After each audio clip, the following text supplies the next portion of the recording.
अरे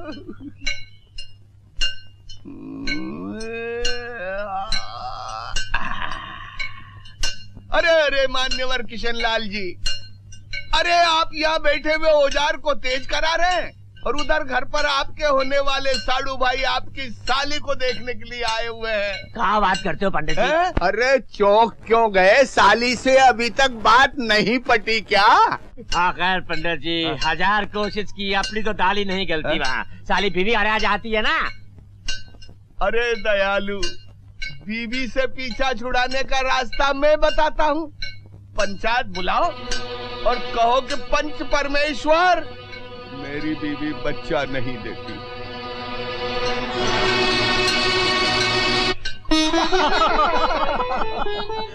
कहो बेटे, लड़की कैसी है? पसंद आई? ये उम्र ही ऐसी होती है, सभी शर्माते हैं। लल्ला अगर अपने मुंह से कह देते कि लड़की पसंद है तो जी खुश हो जाता। अरे कहाँ लड़कियों जैसा शर्मा रहा है, बोलना लड़की अच्छी है।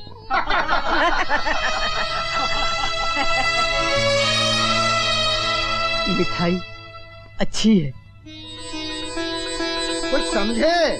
लड़के को जो कुछ कहना था कह दिया, बात बिल्कुल साफ है। लड़के को लड़की पसंद है। अरे इस बूढ़े को तो हम जाने हैं, जो भी बोले हैं ठीक ही बोले हैं। अरे उधर उधर। ज्योति, ये लोग आ रहे हैं, हाथ धुला देना।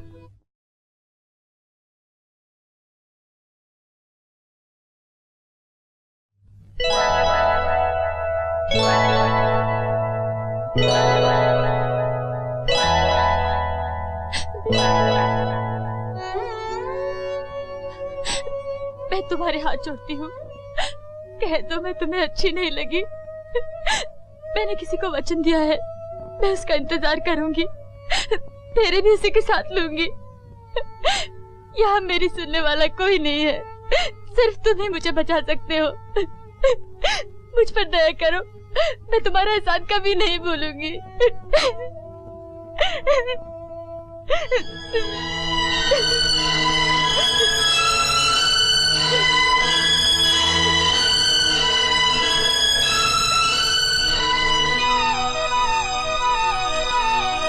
पंच परमेश्वर से हमारी अर्ज ये है कि हम कब तक इस बंजर जमीन को अपने कंधे पर उठाए उठाए जिए। हम भी ये चाहते हैं कि हमारे खानदान की फसल उगे, लेकिन 10 साल की शादी के बाद भी इस भगवान ने एक चूजा तक पैदा नहीं किया। इसी वास्ते पंच परमेश्वर हमें ये इजाजत दे कि हम इसकी छोटी बहन ज्योतिया से शादी करें। किसने? बैठ जा भाई, उतावली ना कर भाई, बैठ जा। इसकी छोटी बहन से शादी कर सके संतान की खातिर, और हमारा ये वादा है कि हम इन दोनों बहनों को बड़े मजे से रखेंगे, साथ साथ एक ही घर में। सुखदेवी, इस बारे में तुम्हें कुछ कहना है? बहुत कुछ कहना है पंच परमेश्वर। हमें सुखदेही समझकर फैसला मत कीजिए, बस हमें अपनी बहू बेटी समझकर फैसला कीजिए। ये कह दीजिए कि हम अपनी छोटी बहन को संख्या खिला दे और खुद खा ले, हम ये फैसला मान जाएंगे। हम दोनों की चिता जलाने के बाद चाहे ये दूसरा ब्याह रचाए या तीसरा, पर हम अपने जीते जी अपनी कलाई की चूड़ियों में साझेदारी नहीं करेंगे, नहीं करेंगे हम। मुंडे मुंडे मतर भिन्ना, कुंडे कुंडे नवम पाया। जितने मुंह उतनी बातें। लेकिन मेरी राय से किशन को दूसरा विवाह करने की आज्ञा मिलनी चाहिए, क्योंकि वंश चलाने के लिए उत्तराधिकारी आवश्यक है। उत्तराधिकारी चाहिए है? इस बात की क्या गारंटी है कि ये दूसरी बीवी से बच्चा पैदा कर सकता है? और इस बात को भी कैसे मान लिया जाए कि संतान पैदा न करने में बेचारी सुखदेही का दोष है? इस किशनलाल में भी तो कमी हो सकती है। पंच परमेश्वर, इस आदमी को ये सब बकवास करने की इजाजत किसने दी है? तुम्हें बीच में बोलने का अधिकार किसने दिया है? शांत। इसे किसने अधिकार दिया है? शांत। देखिए, हम यहाँ किसी के दोष निकालने के लिए नहीं बैठे, पर किशनलाल, मान लो सुखदेही ने अपनी बहन का हाथ तुम्हारे हाथ में देने से इनकार कर दिया, तो तुम क्या करोगे? तो फिर मजबूरन मुझे उसे तलाक देना होगा और घर से बाहर निकालना होगा।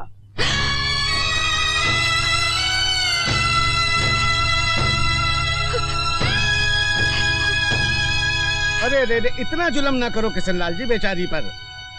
देख सुखदेई, जल्दबाजी करना ठीक नहीं। इस उम्र में तू जाएगी कहाँ? अरे बिना पति के ये संसार नरक है, नरक। और जब तेरी छोटी बहनी सौतन है तो तुझे डर किस बात का? वाह वाह, क्या कौड़ी लाए हो गुप्ता जी। मेरा मुंह मत खुलवाइए। माफ कीजिए, आपकी बड़ी बेटी के भी 15 साल से कोई बच्चा पैदा नहीं हुआ।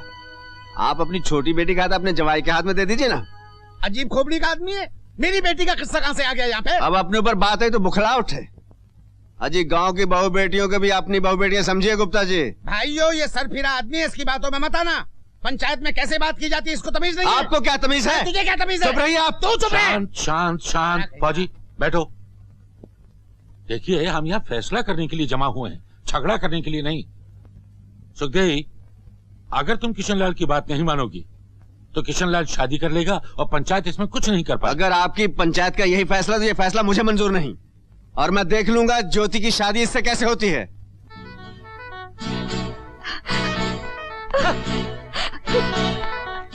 अजीब घनचक्कर आदमी है, हर जगह अपनी नेतागिरी बताता है। बिल्कुल ठीक कहा है पंडित जी आपने। बस बस बस गुप्ता जी।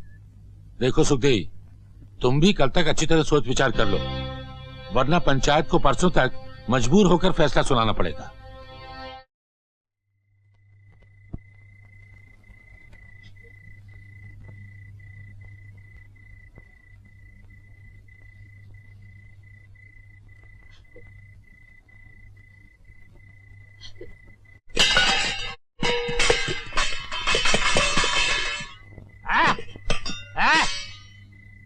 ये कहा नौटंकी लगा रखी है तुम दोनों ने? हाँ, आज घर में खाना नहीं पकेगा ना, और ना ही कोई काम काज होगा। अरे कैसे होगा? तुम दोनों तो शोक मना रहे हो ना। मना लो, शोक मना लो। सिर्फ एक ही दिन रह गया है, बस कल पंचायत का फैसला सामने आ जाएगा, फिर दूध का दूध और पानी का पानी हो जाएगा। हाँ, अरे कुछ भी कर लो, देख लेना ज्योति की मांग में सिंदूर मैं ही भरूंगा।